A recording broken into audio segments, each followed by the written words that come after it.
What's up, everybody, and welcome to Truth with Tara. Today, I have Maddie Poppe on. Maddie is the perfect story for you of how to never give up on your dreams, no matter how many no's you get. We're going to get into why in this podcast. Maddie, welcome, and thank you so much for joining. Yeah, thanks so much for having me. I'm happy to be here. So, Maddie, you were on The Voice in 2016, right? That's right. Okay. And tell me a little bit about how that experience was for you getting to where you were singing in front of the judges, and tell me what happened. Well, yeah, I had auditioned for that show a few times and gotten to like the executive producer round, the one right before they send you to do the blind audition.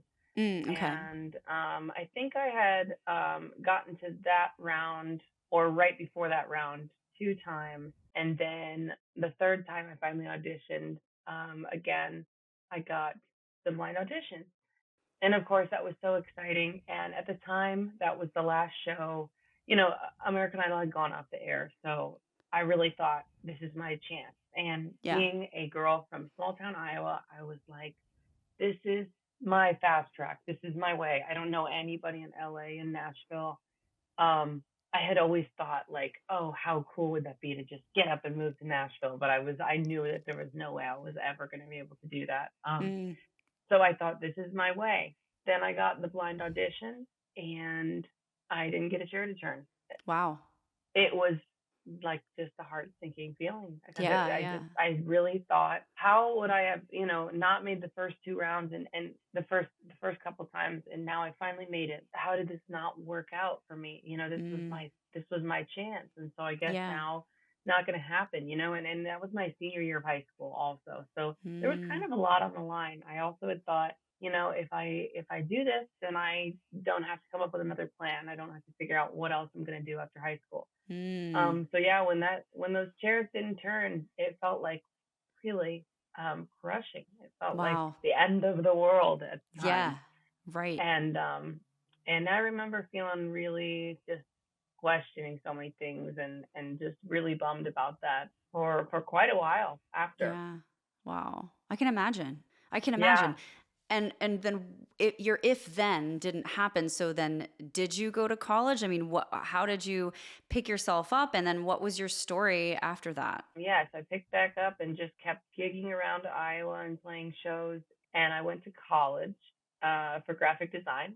And I did the program for graphic design, and that was just a year long. And then I decided I wanted to continue and do a digital mass media program that was closer to my hometown or closer to my family. And so I started that program, and that was in the fall of 2017 then. Okay. I started my first semester. Then American Idol, my dad called me one day and said, American Idol's coming back. You should audition. I know that I just shared with you the Voice story, but leading up into the Voice, I had done so many competitions and little showcases, and had so many things. I felt like I had been successful, but I got to the point where I was like, I would just get like second place, or I would just barely miss the cutoff or something. I just kept like just falling short. And that had happened with a lot of things up into the Voice too. And a lot of, like empty promises where people would reach out, like a producer or whatever, and take a lot of interest and act like they want to be part of it and really get my hopes up, and then just kind of fall off. And I totally understand that now looking back.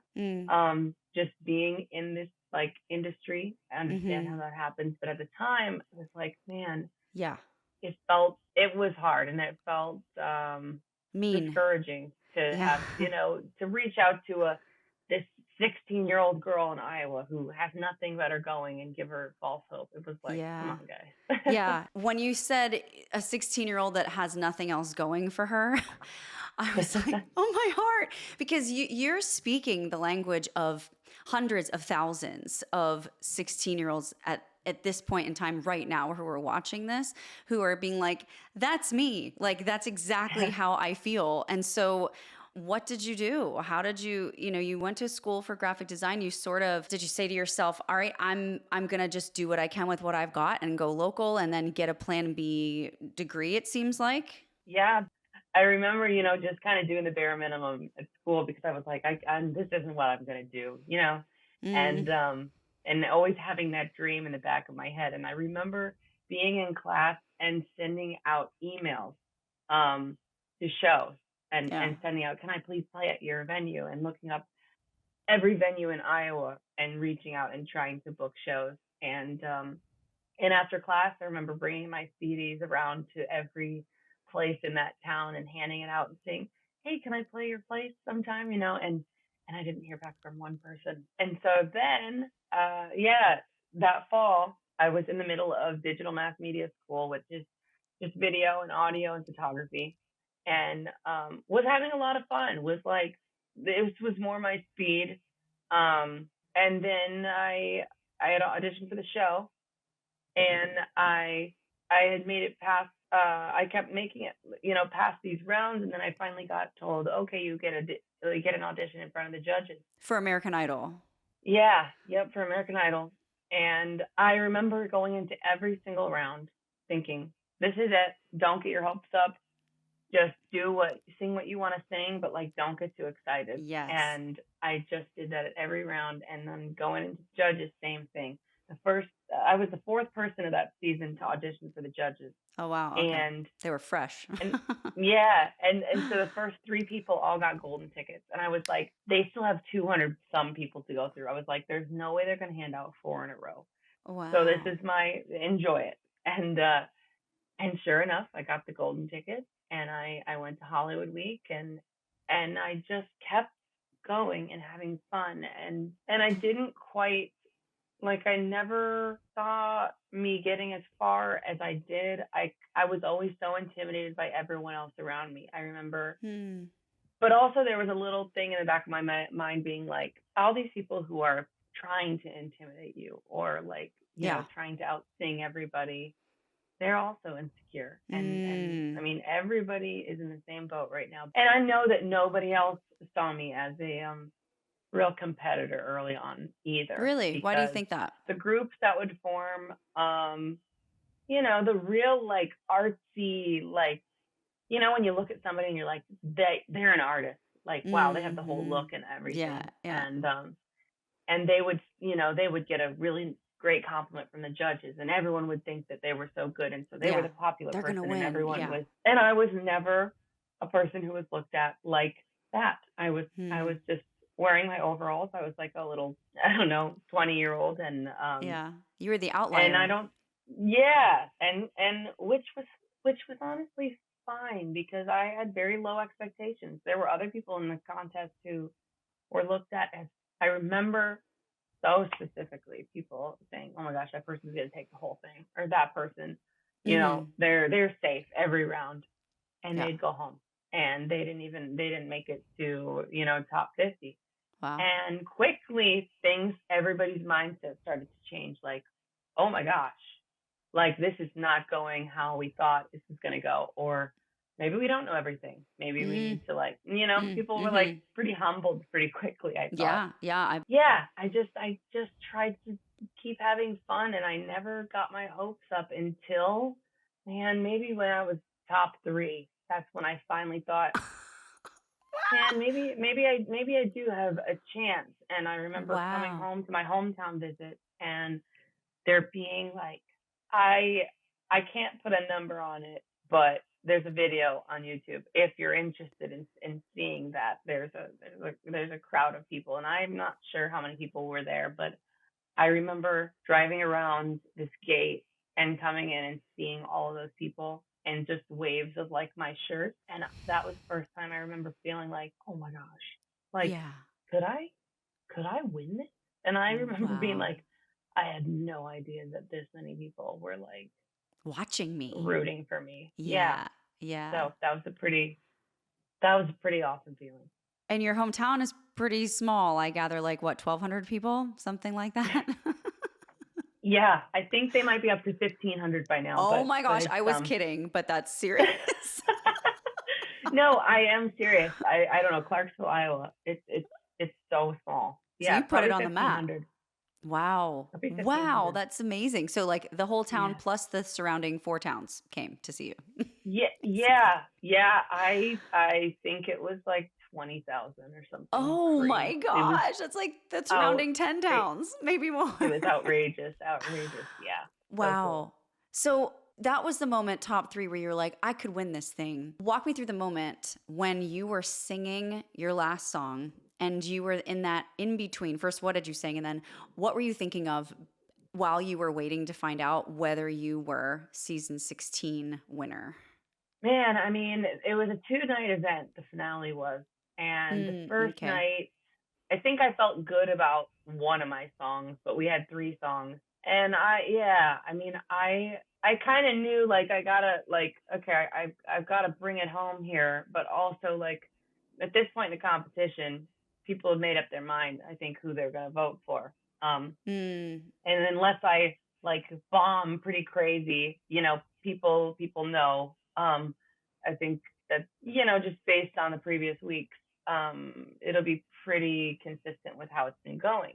mm-hmm. And so I did my best that first night, and the second night I remember it was just such a breeze because we got to perform second night, but nobody was voting, and it was all the Ah, votes were in. And that second night, I remember really trying to take in the moment of singing with Kermit the Frog, yeah. because that was a really cool moment. Yeah.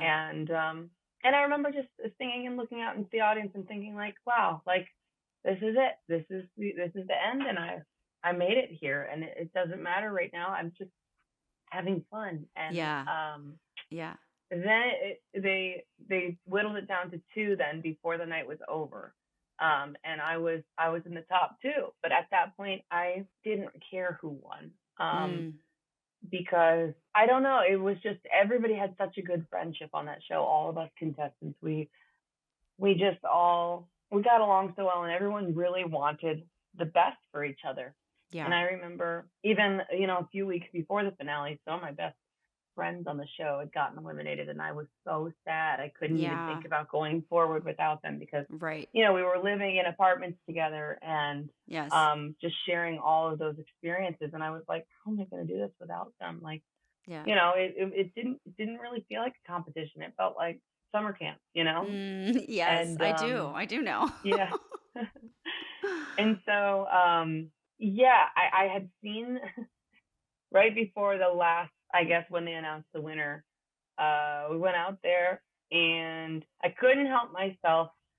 Ryan was standing so close to me, and he opened the card and said, "The winner is," and I saw my name was like this big on the card, Maddie Poppe. You And peaked. I peaked. And I couldn't help it because every week up until the finale, I was within like the range where I could have seen the card every single week. But I never looked because I was so scared if my name's not on that, I'm gonna see, and I don't even want to know. And so But this every time. single week I remember being like, Ryan, you gotta be better at covering that up. It is anyone can see this. And so Like you would finally lose that at last Uno. yes, Real bad.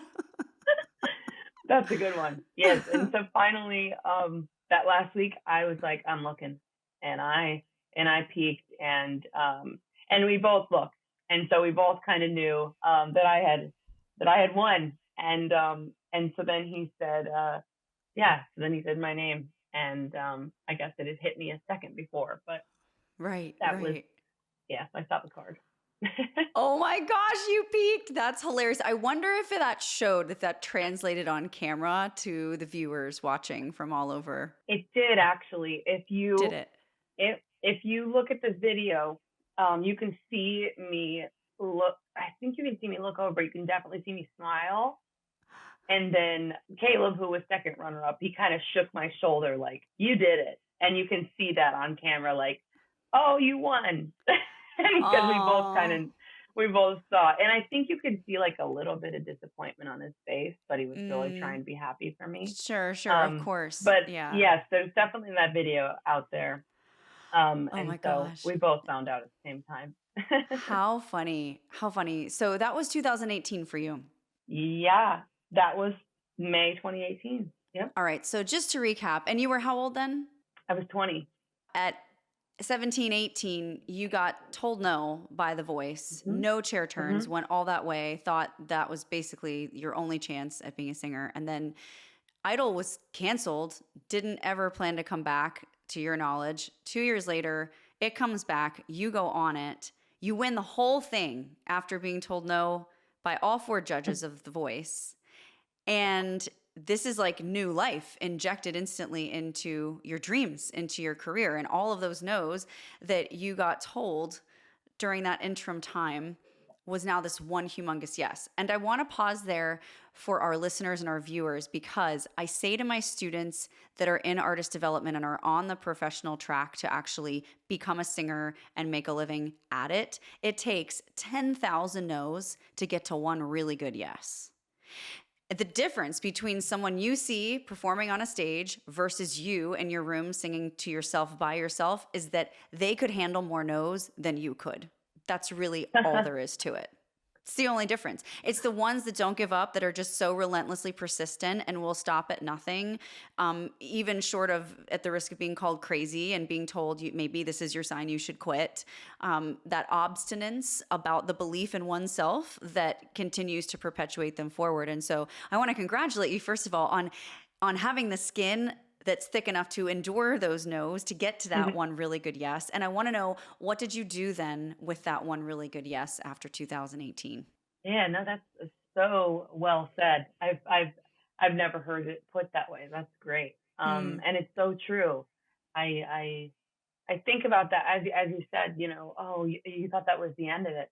It's like, man, at 17, yeah, I totally did think like this is it. But it's like Yeah. you look back and you're like, that's crazy for me to have ever thought that. Yes. At And 17. it's crazy because I mean, I've had things where one email, one random email one day will change the course of the next 6 months for me, or Yeah. totally change my plan for the next year around. And it's Mm. just, one little thing can change so much.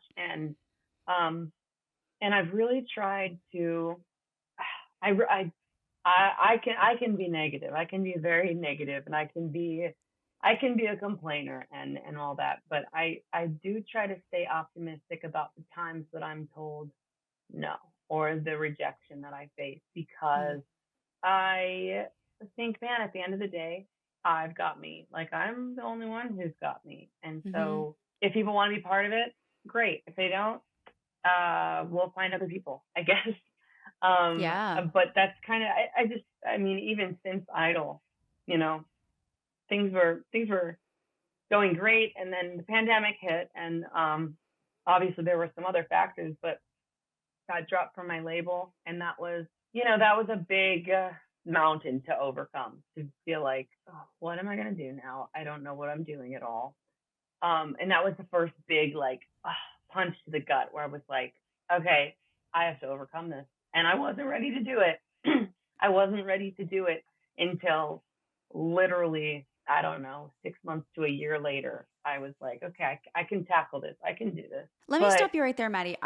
For those of you who that are watching, for those that don't know that you got signed or what happened after Idol, can you just walk me through, after you got off Idol, what happened for you next? Well, that night, actually, I got to say hi to my family for 5 minutes, and then they took me on a private jet to New York City. Um, Nice. and this is a very Maddie Poppe thing of me to do, but on the way, I'm taking off my makeup. I'm like, oh, I just got to get comfortable. I changed into sweatpants.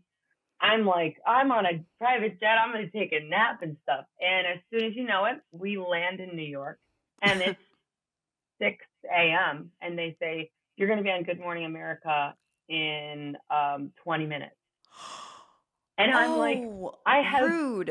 I have no makeup on. My hair is from the night before. I'm like, I know that I remember meeting with a stylist a couple, like, the week before, and she had picked out all these outfits. She had, okay, we need to pick out something for Jimmy Kimmel, Good Morning America, all these things if you win. And I remember not taking that seriously at all, because I was like, okay, yeah, Because I'll you're just wear this. That's fine, right. because I'm not going to make it to Jimmy Kimmel. And so, like, I hate my outfit from the Jimmy Kimmel performance because I didn't take it seriously. I was just like, what are the odds I win this? I'm not going to actually have to wear this. And when they would fit you for wardrobe, it was always like 10 at night. And you were exhausted because Yeah. you've been doing vocal lessons all day and rehearsals and interviews. You just been, I mean, you were exhausted. And so, yeah, so they say you're going to be on Good Morning America in 20 minutes. And so I am now in the back of this van driving, they're driving downtown New York, and I am caking on foundation and blush and whatever to make myself look semi-normal. And then as soon as we get out of the van, there's people taking pictures, and I'm having to do interviews and stuff. And I'm like, why didn't anyone tell me this? Yeah, why didn't they? On the plane, at least. What's going on? Yeah.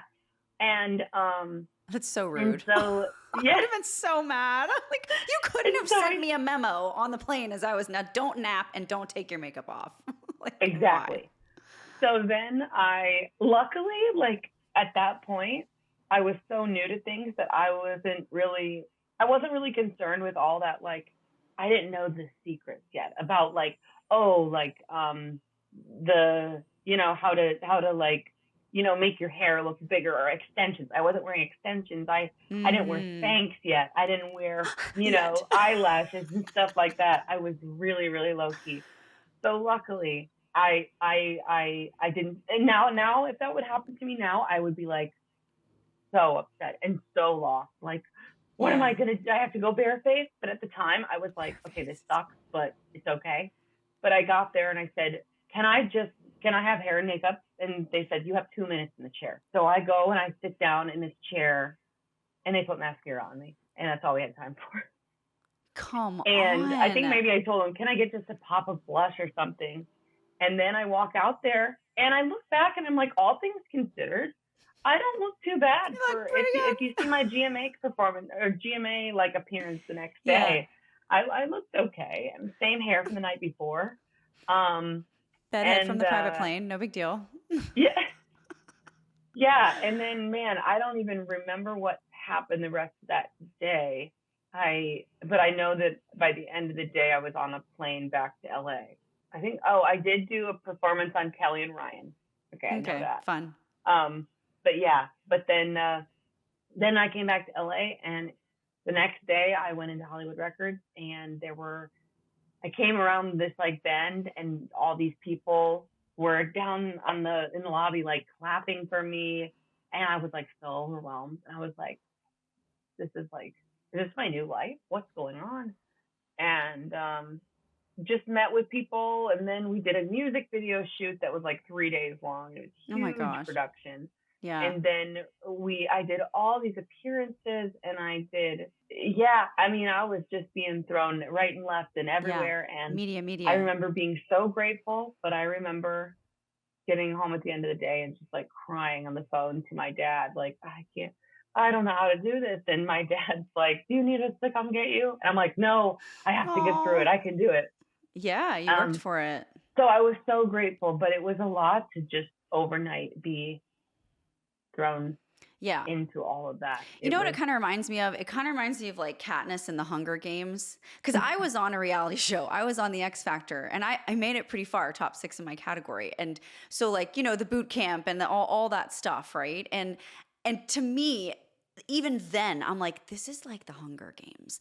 And every single reality contestant that I've either trained or interviewed like this, if they weren't a student, if I've interviewed them, I'm like, your story is exactly confirmation that it is like the Hunger Games. Because it's like you get thrown up on stage and you're just like, my dress goes up in flames, but like I just like shot a deer 2 days ago in the woods. Like,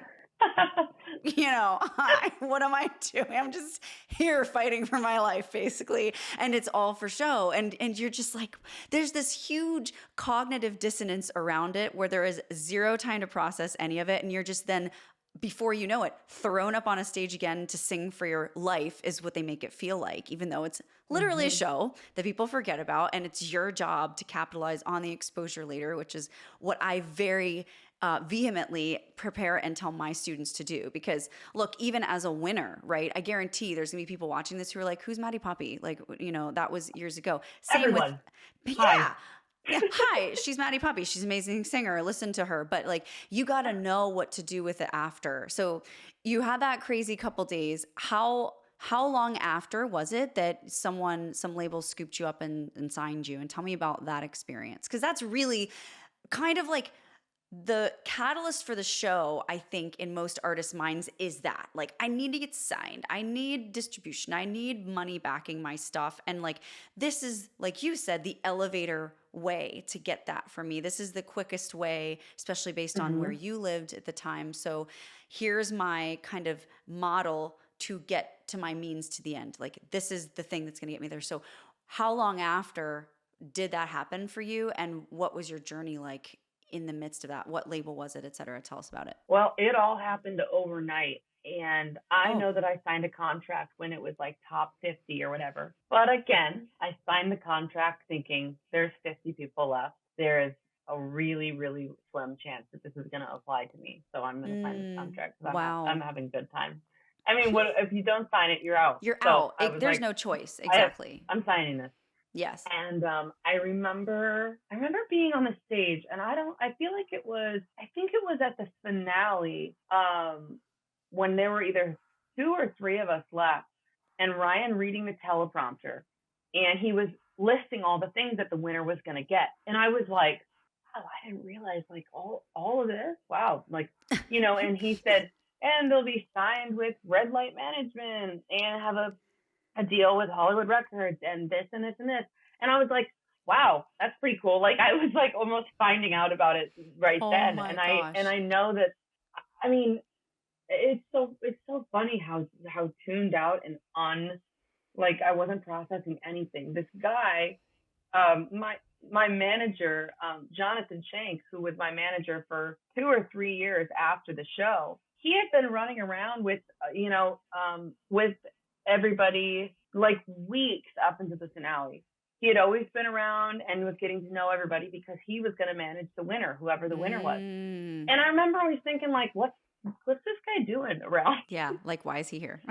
And I'm like, he's a great guy. But then all of a sudden, next day, he's like, oh yeah, I'm your manager. And I'm like, oh, Oh, okay, now that makes sense.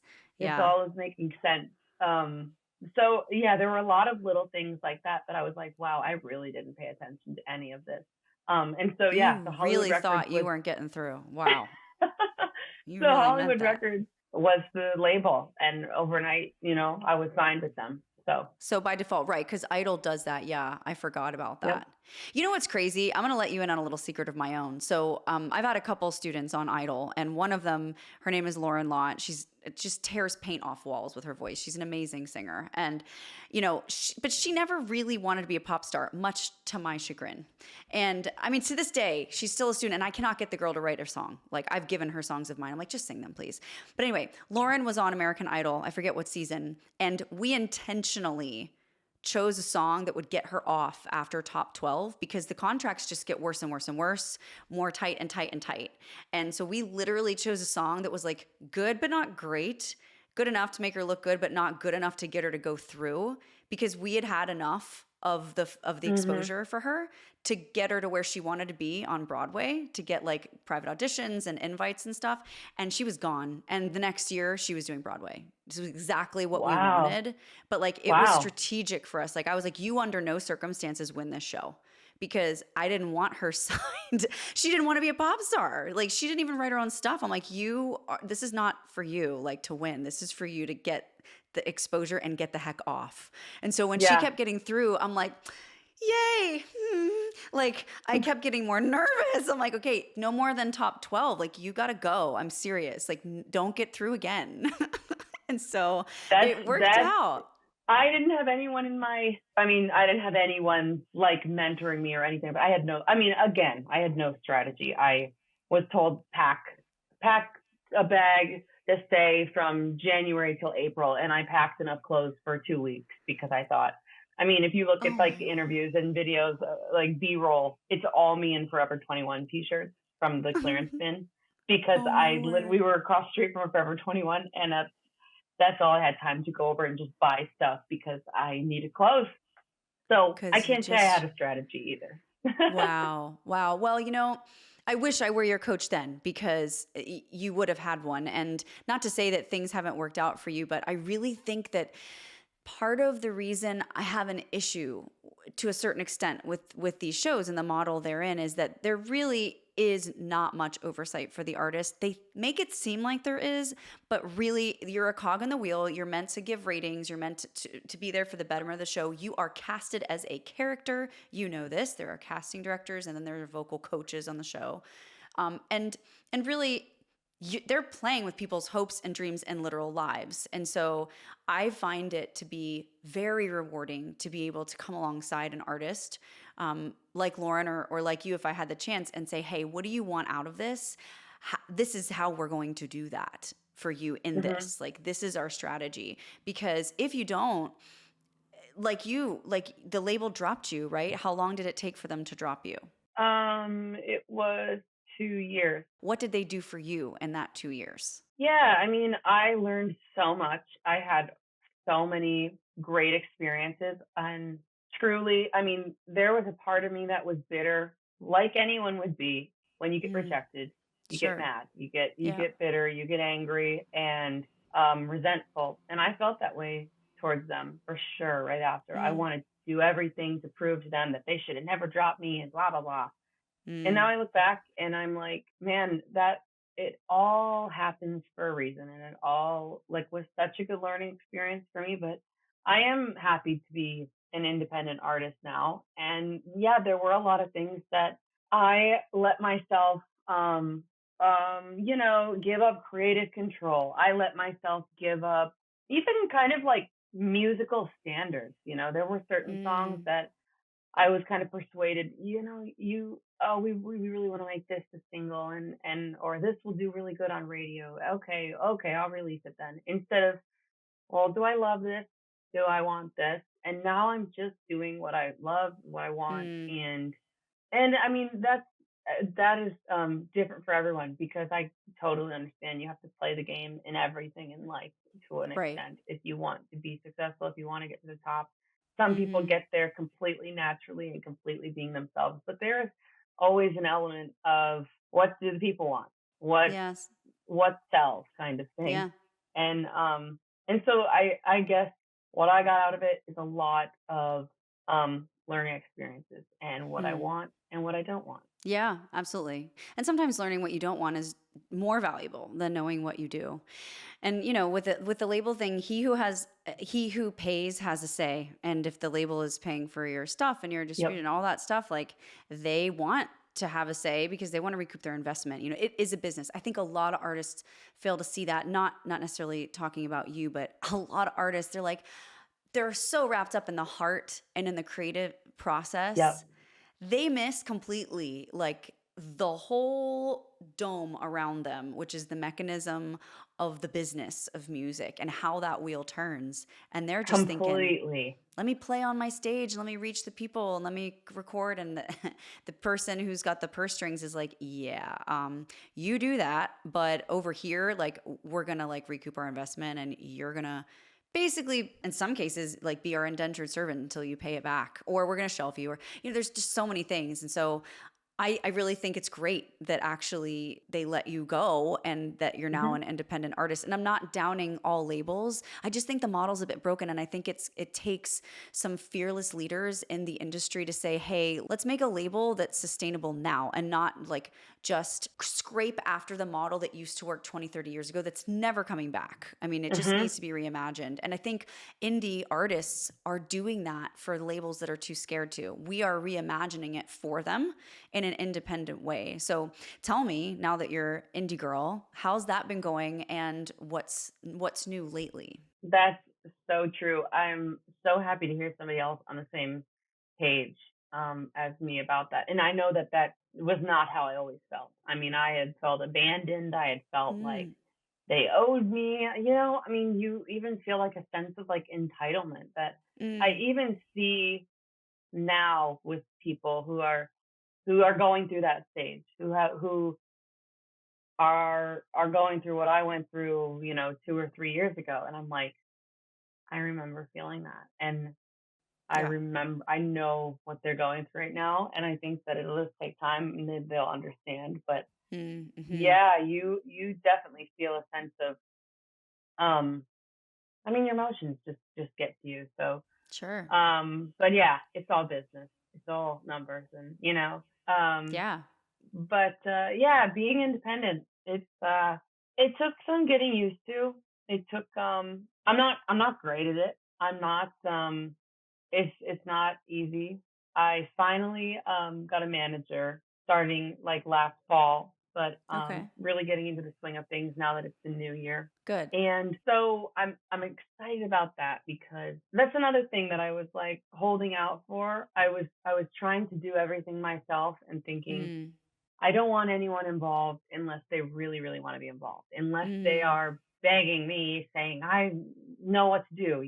Mm. Um, but otherwise, I'm not going to go chasing it because I did chase it. After I got dropped, I was, who can help me, and I just fell short on finding anyone. And Mm. so I finally just faced it that I'm going to be on my own until somebody wants to be involved with this. And finally I found those people. And so I'm so excited for this next year because I know that I'm going to be doing a lot less and being able to actually just focus on the creative more, where Mm. before I was trying to manage myself. And it's Yeah. just you can't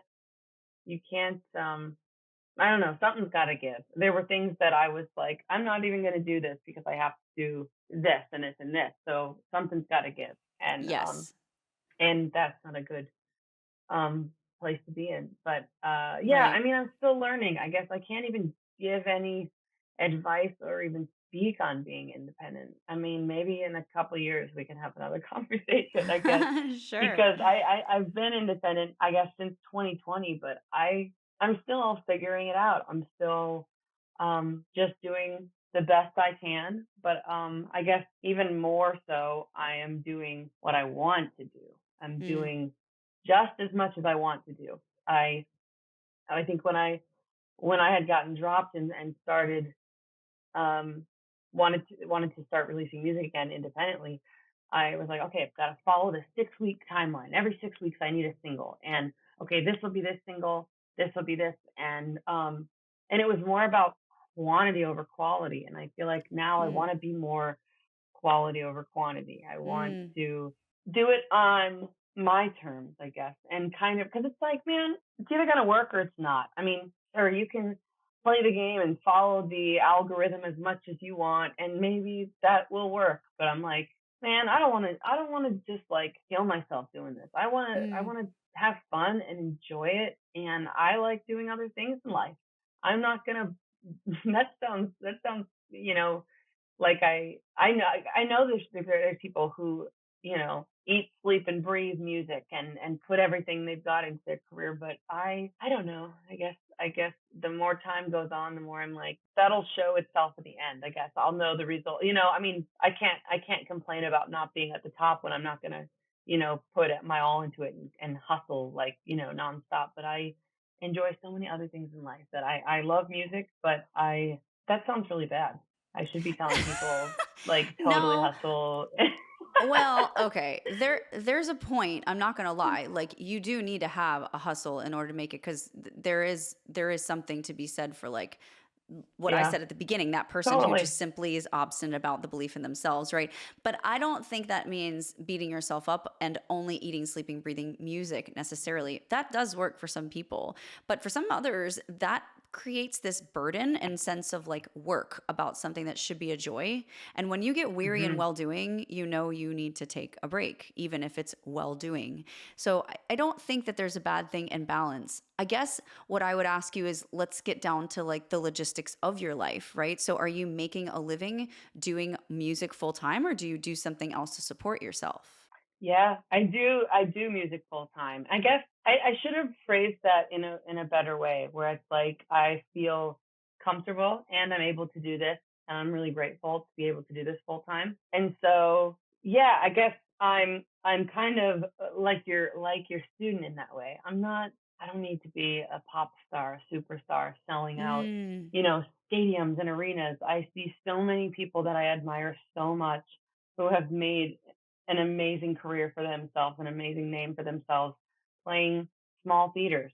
And it's like, man, if I'm able to do that and if I'm able to just do this for a living, I feel like I want to concentrate on being more grateful for that and doing what I love, only releasing things that I love. Cause I don't want it to turn into this obligation or have this guilt yes. for, okay, I'm not putting out music. This person, I don't want it to turn into a comparison game. And I know that right when I got off of American Idol, I remember thinking, okay, I'm the first season back on ABC. There's some expectations here. I need to be successful. Kelly and Carrie both won this when they were 20 years old. I'm 20 years old. If I'm not Mm, Kelly Clarkson, then I did not make it. And the wow. further I get away from that, the more I'm like, man, that is just so not accurate because I've met so many winners from that show and so many people who came in fourth place, you know, 10th place, who are like so successful and have made such a Yes. name for themselves and also are just happy. It's like Hmm. just because you are at the top doesn't it doesn't mean that you're happy and that you're loving what you're doing. I mean, you hustled and you know you deserve it. You made your way up there, but I guess that is something that really had to wear off is Wow. the comparison game because I was comparing myself and man, I was on social. I mean, we all do it on social media. Man, that person's putting out this and this and this, and I should be putting out, you know. And I remember waking up every single day, and like this is such a vivid memory. Right after being dropped, I remember waking up every single day and seeing the calendar on your phone. You know, seeing the day of the week and the date. And that like would give me a sinking feeling in my chest every single day I woke up and I saw another day pass and another month pass and I hadn't put out a song and I hadn't done this and I hadn't done anything about being dropped, you know? And Mm, I let that that's such a specific, like weird thing. But I just remember watching the days pass and feeling so guilty. Why haven't I done anything? wow. And what am I doing with my life? And really So beating real. myself up for that. And now I wake up and I look at the date and I guess I don't feel it anymore. But Wow. That's but I don't so know. That's a real. really specific thing. It's so real and it's so profound. And Maddie, for being in your 20s, you're so grounded. Like you have such an old soul and I really love your perspective and your handle on your sweet spot in the music industry and what that is. And I think and I used to also believe, I'll admit it, that it's like, okay, you're in the music industry. Congratulations. You're either a starving artist or you're Taylor Swift. There is no in between. And there is actually an in between. They're just the happy, quiet people who are living their lives with being able to go to the grocery store while also like getting mailbox money and gigging out and making a living for themselves. And they're like, shh, don't tell our secret. We're very happy here. Oh my gosh, that's so accurate. Happy, quiet people. It's like and you don't hear about them. And so you Yeah. think, man, they've I remember thinking that on American Idol. If you didn't hear about a winner anymore, well then they flopped. Are they even doing music full time? Like Yeah. and man, that's like such a harsh thing, but I cared so much about people thinking that about me. I was like, I can't let Mm. anyone think that I'm a loser or that I didn't make Mm. it Make it, whatever or that yeah, means. Yeah. and make it. Hmm. My definition of make it at the time was Kelly Clarkson, and now my definition of make it is man, I see people who are making a great living playing 150 cap rooms and selling, you know, but selling out, but having Mm. a family and having time with their family and getting to live a normal life in a small neighborhood and go to the grocery store. And I really admire that. It's a And beautiful thing. that's Yeah, I I'm think like, that's man, a true definition of success that is the unsung hero. And really probably like, you know how in America they say like America's backbone is the middle class. And I think that that's the backbone of music really is that those happy, quiet middle class artists, if you're even going to class it at all, right? yeah. Because they really have found that balance. And I think that the world on a daily basis tries to tell us, not just in music, but as people, who we are and what success means and what beauty is and what love is. And then we live our lives trying to live up to this narrative of expectation that the world feeds us, daily Hmm. on and the music we listen to and the food we eat and the movies we watch and the world around us, billboards, etc., magazines, I could go on.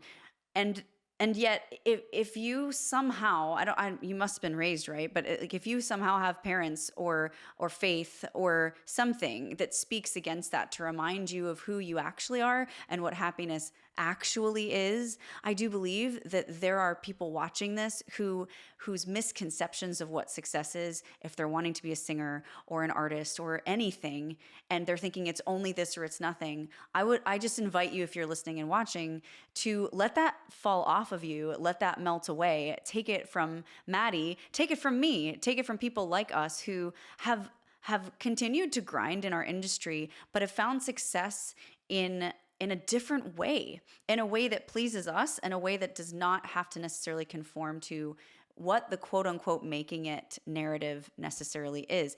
You have to be able to not care though about what people think about what making it is. Yeah. That's the only caveat. Well, very well said. Yeah, and that is absolutely the key. The only time any of this will work out, everything that we have just, that you have just said, the only time that's like, the only way that's going to completely, I guess, align is when you do stop caring what people Yeah. think. Yeah. When you do read comments about yourself and they just roll off your back and you're It's a like, beautiful thing. Oh, it's so man, nice. this really does not affect me like it did before. And when you find your own true happiness and you're like, I really don't need any approval Yeah. from anyone. Validation, good or bad. I thought that there was something wrong with me so I had it real rough on X Factor. Ooh, girl, they edited me so bad. They literally said, they literally took, I did a whole reaction on this because years later it was so vindicating to be able to have a platform that people would actually watch to explain my plight. But LA Reid asked me, who would you most like to do a duet with in the music industry? And I answered Christina Aguilera. And later that day, in the same outfit, because they do that, he asked another contestant, who do you want to most take out of the industry? And they copied and pasted that question with my answer. And I got death threats and hate all over the world from Christina Aguilera fans, of which I am one of, actually. Oh no. Girl, so like so when I say like, yeah, it's to the point, you got to get to the point where the bad comments even and the good roll off. I got a trial by fire because I cared so deeply then. I really was in that I make it or I don't stage. And to hear just the venom that strangers would spew at me. I'm going to slit your throat so that you can never sing again. I'm going to find out where you live. And like, I mean, it was it was insane. I was scared for my family. But man, it built an iron rod and like alligator skin on my back. And now I thought that there was something wrong with me at one point because people will say such sweet things online and such mean things, and they both make me feel the same. Like, I don't care either way because you're just a name on a screen. I care about you as a person if we interact, but like, if you say something to me or about me online and it's like super mean, I'm just like, eh. And even if it's super nice, I do get touched sometimes. There are those that like make me cry, but then I'm like, that's your perspective on me too, and I'm so glad it's a nice one. But it doesn't have to make or Totally. break your day either way. Totally. Absolutely. So, fun part of the podcast, right? Lightning round question. You have 5 seconds or less to answer this, and there will be a timer on screen to keep you accountable. Okay? Oh, okay. Here we go. A genre you're afraid to sing in. Rock. Oh, okay. Name the first venue you ever performed live in. Church. Nice. Okay. Care to name the name? St. John's Lutheran Church, probably. Okay, fair enough. Person you'd most want to do a duet with, dead or alive? Oh, Nate Ruth from Fun. I believe that's how you say his name. He has such an interesting voice, and what an interesting answer. You're really good at this. Wow. Thanks, Okay. thanks. Interesting. All right. Would you rather be in a recording studio or singing on stage live? Stage live, over and over and over, 100%. So interesting. You can make mistakes, and no, you can't go back, and you can't be a perfectionist. You just have to sing live, and whatever happens, happens, and it stays there forever. In a booth, you can be a perfectionist and have to beat yourself up over and over. You So know, that's such a fascinating mentality, Maddie, because like for the same exact reason, I hear people say they want to be in the studio because they can just like do it over. I am one of those, by the way. Okay. Anyway, a song you're embarrassed that you like. um, oh my gosh. There's this Cabbage Patch Kids song that's been stuck in my head lately. What is it? I can't think of it. I It's a love Cabbage meme. Patch It's, Kids. oh, they think I'm crazy. I know they think I'm crazy. It's so stupid. It's so stupid. I can't believe I said that out loud. But that's there you go. That's great. I love it. You're so good at this. Okay, earbuds or headphones? Probably earbuds because you can act like Right. they're not as noticeable. Same. Although they hurt my ears after a while, like right now, Yeah, they're these are hurting. actually hurting so bad right now. Yeah, it's like the movement of your jaw, and then those. I don't know. They need to redesign those. Totally. Yeah, small ears too. Okay, what live performance has inspired you the most? I saw Jewel live at a small radio event, and it really changed my outlook on that it's okay to play solo without a band because it's still as encapsulating. Ooh, yes. Okay, these are more like lifestyle ones. Okay, just like Okay. personal. Quick, favorite TV show. The Office. Not a, Okay, you can I have tell a 5 seconds. lot. Sorry. You can tell a lot about a person by that answer. Favorite season of the year. Summer, Wow. Okay. Where do you live now? Nashville. Oh, you did get to Nashville after all. Good for you, girl. That's awesome. Okay. If you could have coffee with anyone dead or alive, who would it be and what would you ask them? Oh my gosh. Probably. Oh my gosh, this is not good. I don't know. Oh, I'd probably have probably my dad's mom, who she passed away when he was really young, when he was 13, and everyone says that we are similar in our how we look, and she was very musical. And so Oh, I'd probably wow. ask I don't know what I'd ask her. But just something. Or am I really like you? There you go. Yeah. I'll be there to help you. Yeah. You can come. What's your favorite food? Pasta. Oh, yes. Italian girl. Okay. What's your guilty pleasure? Um I don't know.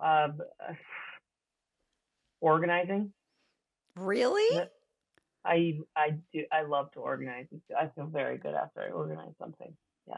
Wow. You can come to my house anytime. There's lots for you to do there. I really like it when it's done, but I'm not the girl who's like, oh, yes, today is the day that I'm going to organize. Nope. There's like 10,000 other things that get ahead of it. Okay. I really like this one. Is it better to ask permission or beg for forgiveness? Oh, I have a motto that I live by. It is easier to ask for forgiveness than to ask for permission. Yeah, girl. So My that's what I girl. lived by growing up, and that's what I continue to live by if I want to do something Absolutely. risky. My best podcast people are always the ones that answer that, by the way. It's like my favorite question of the whole thing. And I'm like, come on, say it. Yes, I totally agree. What are you really curious about? I am really curious about aliens and paranormal things. I love to hear Oh, people's stories about both of those things because they are both things Everything else in life is tangible, or we can see, or to believe in, and stuff. And Right. I'm so fascinated by the other side and things that you either have to like believe in something that you can't see, or people will think you're crazy if you've had an Right. experience or whatever. Love to Yeah, hear yeah. about that. Okay, that's interesting. That's a first. Um, what book are you currently reading, if any? Oh, this is going to sound really uneducated, but I really don't like to read. I don't have That's quite okay. the imagination for that. I can't pay attention. Mm. I'm thinking of something else as I'm reading the words, and I fall asleep. So I'm a movie girl. Okay. All right. What's your favorite movie then? Oh, I love Law Abiding Citizen with Gerard Butler. That's a Okay. Okay. great one. Yeah, he's great. I love him. I love him. Me too. I first knew him in 300. I'm like, you're so cute and very good actor, by the I know. way. I know. Secondary to importance to the first. Okay, if you had to be a Disney character, who would she be? Oh my gosh, man, this is hard. Gosh, this is way longer than 5 seconds. You can buzz me. Oh, you're Um, getting buzzed. You've gotten buzzed. who would you be? Me? Yeah. No one's ever flipped the script and asked me this question Well, I'm before. asking you because I don't know my Oh, answer. that's wrong. I would be Ariel from The Little Mermaid because I grew up singing Part of Your World at least thousands of times for different Okay, I'm events. going with that also because that would be fun. Cheater. I feel like you'd be more of like a, I don't know, like a Snow White. You know what though? I was trying to think of a character who like doesn't have to go through like a super rough patch. I'm trying to think of like a character who like has it pretty easy and it's just like a normal life. Like Snow White just to clean all the time. Cinderella like Same. she deals with some stuff. Like Ariel deals with like nobody. So I can't think of a Disney character who I'm like, oh yeah, I would like to be her. They all have like an issue. I guess that's what makes a storyline, huh? I love how the way that you answer this question is based on how easy of a life you can choose for yourself in the alternate reality. That's, you After know, 20 minutes ago, I just said, well, I don't really want to have to hustle in life. I just want an easy life. And now I say, which Disney character has it the best? right, right. That's pretty hilarious. And no, Oh, none of them have a perfect life because it's indicative of life, even though it's cartoon. oh, I know who I'd be then. I would be the Prince Charming or like the man who just has to like come in every so often and, doesn't really have to do much. Again, similar to life. I don't want to have to be the female who overcomes. Oh my gosh. Sorry. Okay, we're gonna move on. We're gonna move on. I love your honesty. I'm totally here for it. I just need to digest that for a minute. Okay. Oh, If I broke into your phone right now, I'm a little afraid actually now, but if I broke into your phone right now, what would be your most highly Googled topic? cabinet hardware and cabinet knobs and cabinet poles because right now my boyfriend and I are redoing his kitchen. I love to do DIY projects and we can't find the perfect hardware, but that would be my most Googled thing right now. It's crazy. I wasn't really sure what you meant when you said you have other interests in life, but now I'm getting the picture. I do. I do understand that now. Okay, that's good. You're dropped into a city. Last question. You're dropped into a city. Beside your phone, what's the one thing you have to have? Oh, my chapstick. Of course, I says everybody. have to have it. When I don't have it, I literally have like a little, I don't want to say panic attack, but I'm really, really bothered and I can't move on to the next thought in life even without finding my chapstick. So you're addicted to chapstick. I I am, and it's sad, but I don't know where that even started, but I need that. You need the chapstick in the phone. Okay, well, Maddie Poppe, you are one of the most interesting girls I have done a podcast interview with. Your lightning round questions were stellar. And I love Wow. how multifaceted you are. I really love how grounded you are and how your goals in music are so attainable and realistic. And I really believe that that is the key to every artist's happiness. So, what I wish is that the people watching and listening to this will take a chapter from your book and learn that success is not measured in how many people stream or buy your record, in what label you're signed to, or if you're selling out stadiums. Success is measured in your own happiness with your control over your artistic direction, touching people's lives through your music, and being able to make a living doing so. And I just really love that you have just completely embodied that. That's so sweet of you to say. Well, thank you. And thank you for having me. Yeah, Um, absolutely. yeah, no, that's a great way to say it. My goals are, yes, they're attainable. I do like to. I For a long time, I was like, I'm gonna like set really low goals and like not have high expectations because then I won't be disappointed and I'll only, Mm. I can only go up. But that's not a good way to live. I've said that to a room full of kids before, and then I was like, I shouldn't have said that. So shoot for the stars, everyone. I said that to a room full. I've dashed their dreams. Oh my Yeah, gosh.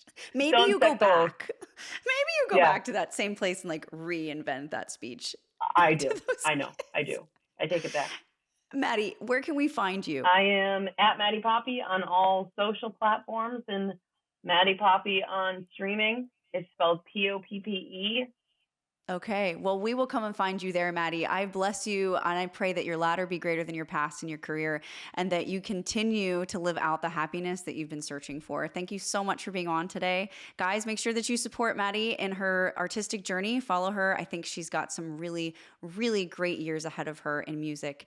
And we will see you guys on the next one. Bye.